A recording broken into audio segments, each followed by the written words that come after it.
students, welcome back in Brinda classes. This is Divya, your maths teacher. So students, let's start today's class.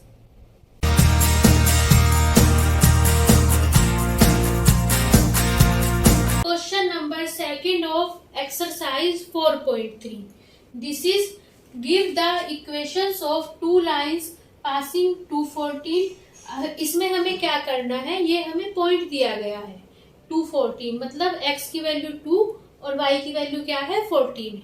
तो ये जो point है इसके corresponding हमें क्या करनी है, दो इक्वेशंस फाइंड करनी है जो इस पॉइंट से पास होती हो या फिर इस पॉइंट को सेटिस्फाई करती हो। How many more such lines are there and Y.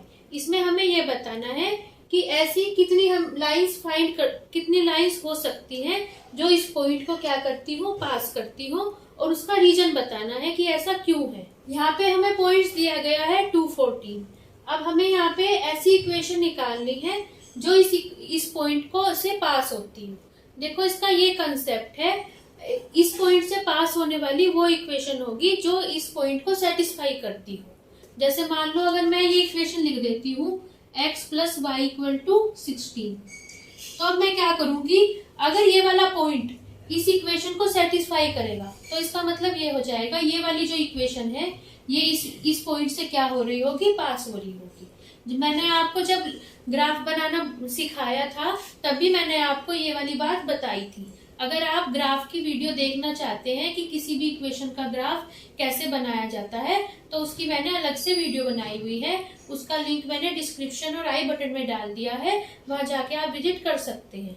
उस वीडियो से आपको इस क्वेश्चन को समझने में बहुत आसानी होगी।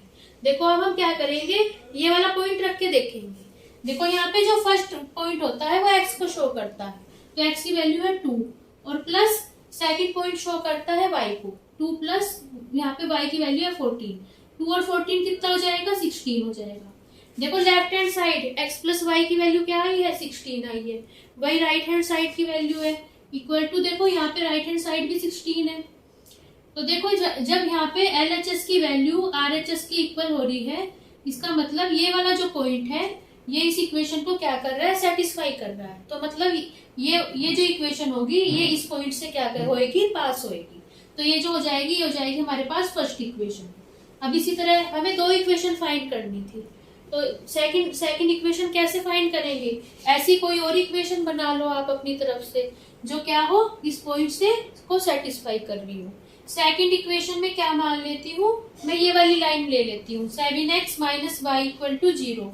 अब देखो अगर ये वाली जो इक्वेशन होगी अगर इस पॉइंट से होके पास होएगी तो इसका ये कंसेप्ट है, ये जो पॉइंट होगा इस इक्वेशन को सेटिस्फाई करेगा। तो बस इसमें रख के देखेंगे, तो 7 मल्टीप्लाई 2 और माइनस y की वैल्यू है 14 इक्वल टू क्या आने चाहिए, 0 आना चाहिए। 7 2 जा 14, 14 माइनस 14 इक्वल टू 0। अब 14 देखो 14 में से 14 माइनस होएगा तो 0 आ जाएगा, 0 इक्वल टू 0।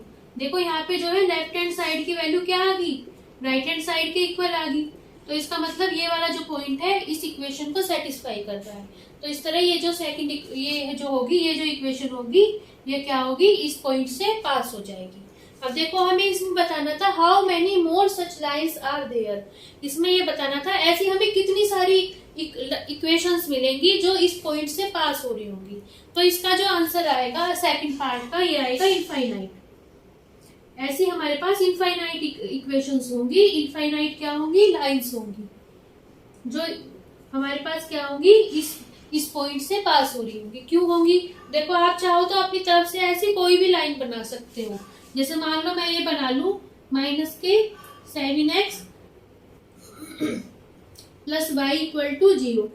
आप इसमें रख के देखो, अगर इक्वेशन में ये वाला पॉइंट तो कितना जाएगा, माइनस के 7 मल्टीप्लाई 2 प्लस y की वैल्यू है 14 प्लस 14 इक्वल टू 0 कितना जाएगा, 7 2 जा 14 माइनस 14 प्लस 14 इक्वल टू 0।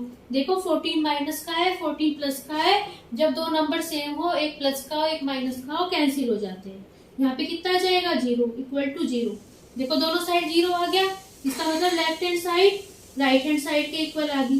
तो इसका मतलब क्या होगा, ये वाला जो पॉइंट होगा ये इक्वेशन को सेटिस्फाई कर रहा है। तो इसका मतलब देखो ये हमारे पास हो जाएगी थर्ड इक्वेशन। आप चाहो तो फोर्थ इक्वेशन अपनी तरफ से कोई बना सकते हो। अब देखो इसमें हम क्या ले सकते हैं, ये ले सकते हैं फोर्थ इक्वेशन में। फोर्थ इक्वेशन हो जाएगी हमारे पास माइनस के एक्स और माइनस वाई इक्वल टू कितना हो जाएगा, माइनस के 16। ये हो जाएगी हमारे पास फोर्थ इक्वेशन। ये वाली जो इक्वेशन होगी ये भी इस पॉइंट को सेटिस्फाई करेगी। इस तरह आप इनफाइनाइटली मैनी इक्वेशंस बना सकते हैं जो इस इक्वेशन को क्या होगी, इस पॉइंट को सेटिस्फाई करेगी। मतलब या फिर इन इक्वेशंस का जो जब हमें लाइन मिलेगी इन इक्वेशंस के कोरस्पॉन्डिंग, वो क्या होगी, वो इस पॉइंट से पास होगी। Question 3 of exercise 4.3। This is if the point 3, 4 lies on the graph of the equation 3y equal to ax plus 7, find the value of a। इसमें हमें क्या दिया गया है, ये पॉइंट दिया गया है 3, 4। ये क्या जो पॉइंट है 3, 4, इस इक्वेशन को 3y equal to ax plus 7 का जब हम ग्राफ बनाते हैं उस पे क्या होता है, ये जो पॉइंट होता है ये उस पे लाई करता है। अब इससे हमें क्या बताना है, a की वैल्यू फाइंड करनी है। देखो इसमें क्या होता है, ये जब क्योंकि जो ये पॉइंट है 3, 4 इस इक्वेशन के ग्राफ पे मिल रहा है। 3y equal to ax plus 7 पे हमें ग्राफ पे फाइंड हो रहा है। जब ये पॉइंट इसके ग्राफ पे फाइंड हो रहा है तो क्या होगा, इसका कंसेप्ट ये होगा, ये जो पॉइंट होगा इस इक्वेशन को सेटिस्फाई करेगा। अब देखो इसमें जो 3 होता है ये जो दिया होता है ये होता है x की वैल्यू। फर्स्ट कोऑर्डिनेट होती है x की वैल्यू, सेकंड कोऑर्डिनेट होता है y की वैल्यू। तो बस इसमें देखो y की वैल्यू है यहाँ पे 3 × 4 इक्वल टू x की वैल्यू रख देंगे यहाँ पे a इंटू 3 प्लस 7। 3, 4 से कितना हो जाएगा 12 इक्वल टू यहाँ कितना जाएगा 3a प्लस 7। अब देखो 7 यहाँ प्लस का है, उधर जाके माइनस का हो जाएगा तो कितना हो जाएगा 12 माइनस 7 इक्वल टू 3a। तो अब देखो 12 में से 7 जाएगा कितना हो जाएगा 5 हो जाएगा, 5 इक्वल टू 3a। अब देखो यहाँ पे 3 जो है a के साथ मल्टीप्लाई में, उधर जाके कैसा हो जाएगा डिवाइड का हो जाएगा। अब वो इक्वल टू यहाँ पे a की वैल्यू आ जाएगी 5/3, या फिर a को लिख सकते हैं हम 5/3। इस चैप्टर के और भी क्वेश्चंस विजिट करना चाहते हैं तो इस चैप्टर की पूरे चैप्टर की जो प्लेलिस्ट है मैंने डिस्क्रिप्शन और आई बटन में डाल दी है। आप वहां जाकर प्लेलिस्ट विजिट कर सकते हैं, उससे आपको इस चैप्टर के सारे क्वेश्चंस मिल जाएंगे।